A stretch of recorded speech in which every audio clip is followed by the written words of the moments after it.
네, 서동수의 글로벌 마켓 리더 메리츠증권증권 서동수 대리와 함께하도록 하겠습니다. 안녕하세요. 예, 안녕하세요. 네, 반갑습니다. 자, 그러면 이제 2015년 저희가 오늘 서동수의 글로벌 마켓 리더는 한 해를 좀 전망하는 그런 시간으로 꾸며봤습니다. 자, 그럼 먼저 이슈부터 살펴보도록 하겠습니다. 자, 2015년 탑3 투자 유형입니다. 자, 어떻게 투자를 하면은 2015년 좋은 어떤 성과를 거둘 수 있을지 그에 대한 어떤 유형들 전망을 좀 해보도록 하겠습니다. 네. 사실 다우지수가 마지막 거래일은 좀 내렸지만 결국 연휴일 기준으로 그리고 6년 내 사상 최고 흐름을 꾸준히 이어갔단 말이죠. 여기에 코스피는 굉장히 좀 부합하지 못하는 모습을 사실 계속 보여줬었고 맞아요. 특히 2014년에는 굉장히 좀 부진했던 모습, 하반기 들어서 더 그랬던 것 같아요. 자, 2015년에 글로벌 증시 그 토대로 어떤 전략을 좀 세워보면 좋을까? 세 가지 유형 어떻게 나눠보셨어요? 뭐 일단 이건 뭐 기사를 베이스로 하는 것이긴 하지만 네. 그 미국의 사례이긴 하지만 국내에도 충분히 좀 대입을 해볼 만한 사례였고 네.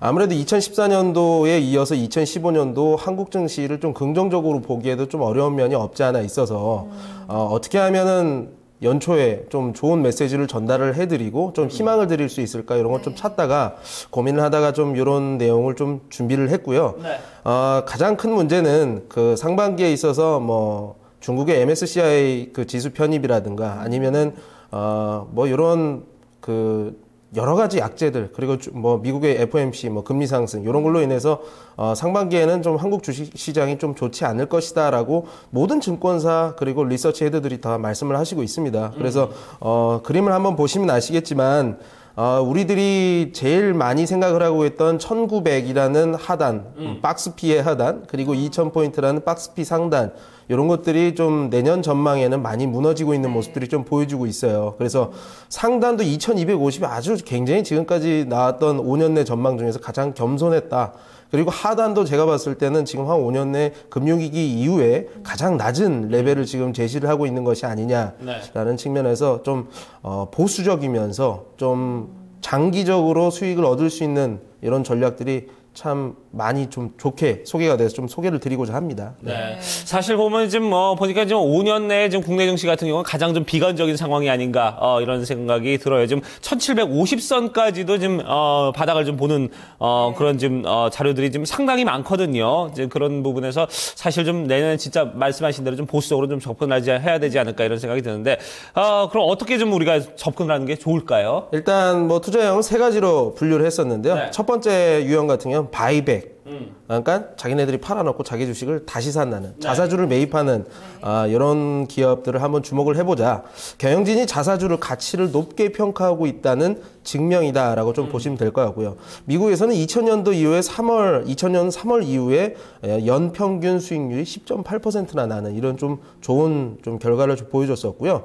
우리나라에도 좀 대입을 해볼 만한 게 그림을 보시면 아시겠지만 최근 들어서 금융위기 이후에 최근 들어서 그 정부 공고를 굉장히 많이 하고 있습니다. 예. 기업들이 자사주 매입을 늘리고 있는 소식들을 상당히 많이 겪으실 수가 있을 거예요. 뭐 삼성전자라든가 현대차 그리고 뭐 기아차 모두 자사주를 지금 매입을 하고 있는 상황이고요. 이런 상황이기 때문에 부채가 적고 현금이 많은 이런 안정적인 그러니까 주가의 안정화를 꾀하는 기업들에게 있어서는 좀 주목을 할 필요가 있다. 그리고 2014년도 들어서 사실 9월 이후에 우리 증시에서 자사주 매입이 상당히 좀 강하게 일어났습니다.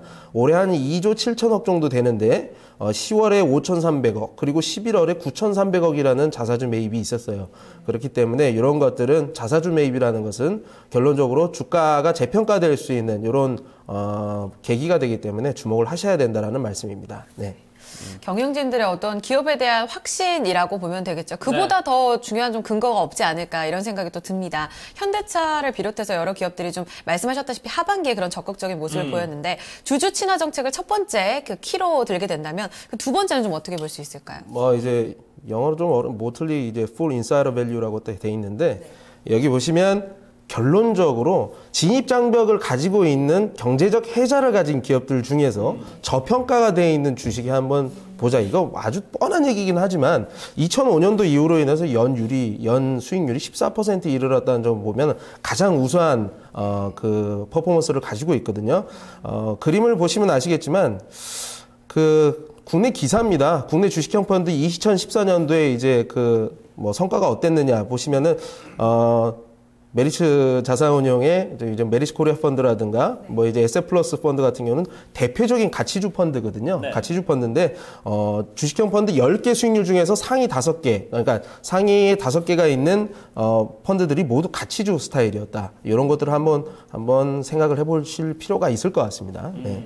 그래 전체적으로 뭐 좀 주식 시장에 임할 때 보면은 좀 여러 가지 유형들이 있습니다. 좀 보수적으로 좀 안정적인 운영을 하기 위해서 지금 말씀하셨던 것처럼 이제 가치주에 접근하는 그런 분들도 있고, 어떤 분들은 좀 큰 수익률을 위해서 조금의 이제 리스크를 감수하고도 뭐랄까요, 어떤 이슈나 테마 이런 거에 이제 접근하시는 그런 분들도 많은데, 내년 한 해, 올해 한 해는 좀 어떻게든 좀 상당히 좀 보수적인 접근 관점이 좀 필요하다, 이런 부분에서는 그 어느 때보다도 좀 가치주에 대한 접근이 더욱더 좀 필요한 때다, 이렇게 얘기를 해주셨습니다.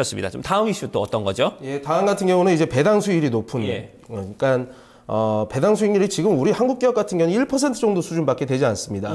그렇지만 이런 것들이 늘어갈 때, 뭐 미국에서는 배당 수익률이 이제 2%를 돌파하는 시점이 매수 시기다. 이런 것들이 시간이 지나면 4%, 5% 이렇게 올라서게 된다.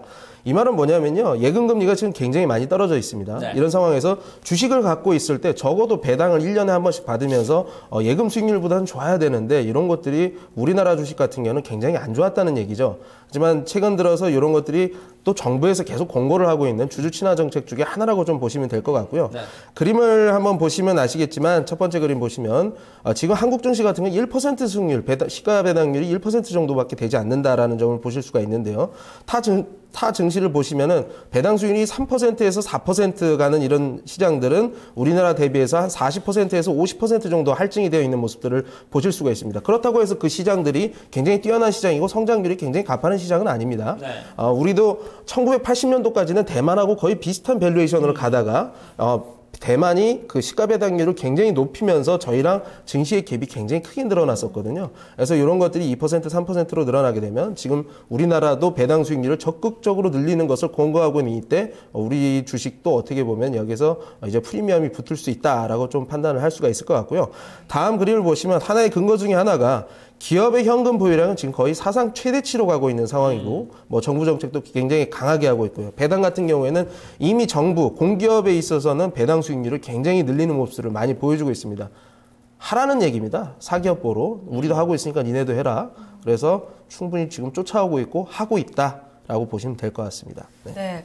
말씀 중에 들어보니까 이제 지난해 사실 초이노믹스가 이를 적극 지지하기도 했었잖아요. 주주 친화 정책. 이런 부분이 올해에는 좀 그런 적극적인 기업들의 행보를 좀 기대해 볼 수가 있다. 이렇게 기대감으로도 연결이 될 수 있을 것 같은데, 지금 세 가지 테마를 좀 얘기를 해주셨죠. 톱3로 자사주 매입, 그리고 저평가된 기업, 그리고 배당 수익률 높은 기업, 이 세 가지로 좀 압축해서 좀 투자 전략을 세워보자. 이런 전략을 주셨는데, 좀 전략 구체적으로 더 세워보면 어떻게 좀 정보 간단히 말씀드리면 한국 증시는 더 이상 그로스 스탁, 성장주가 아니라는 얘기입니다. 여기서 밸류 스탁으로 넘어가는 데 있어서 가장 중요한 것은 배당 수익률이라든가 자사주 매입, 그리고 저평가되는 이렇게 주주 친화 정책들, 이런 것들을 주목을 해볼 필요가 충분히 있다는 측면에서 한번 고려를 해보시고요.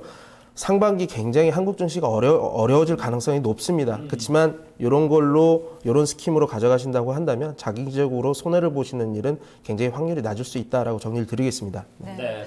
네. 뭐 증시가 좋았던 해도 있고 분명히 나빴던 해도 있습니다. 하지만 뭐 나빴던 해에 모두 다 좀 나쁜 수익을 가져갔던 건 분명히 아니에요. 거기서 투자 전략을 어떻게 세우냐에 따라서 분명히 수익을 낼 수 있는 그런 구조도 있고, 특히 좀 올해 같은 경우는 아무래도 좀 지금 이 세 가지 이슈들을 살펴보니까 기업이 주주와 상당히 좀 가까운 밀접한 주주 친화 정책을 구사하는 그런 기업에 투자하는 것이 훨씬 더 유리하다, 이렇게 볼 수 있겠네요. 네, 맞습니다. 네. 지금 5년 내 가장 비관적으로 나오고 있는 전망이지만 이 안에서 종목별 전략을 어떻게 가져다 가느냐가 여러분들 수익을 좌지우지하지 않을까 싶습니다. 그렇습니다. 세 가지 투자 요양 함께 좀 체크해 보시고요. 이어서 다음 이슈로 한번 넘어가 보도록 하겠습니다. 네, 세계 5위 현대차의 해외 공장 증설 되겠습니다.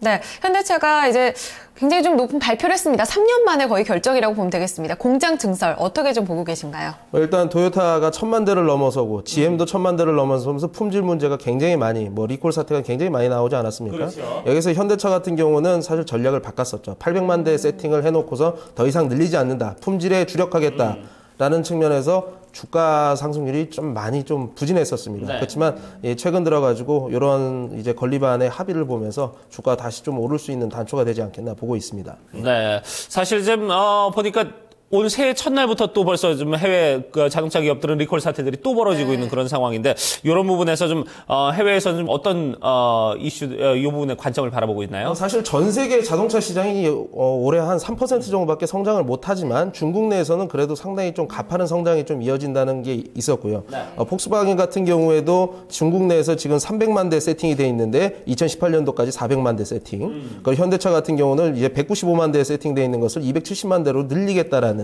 이런 얘기라고 좀 보시면 될 것 같고요. 네.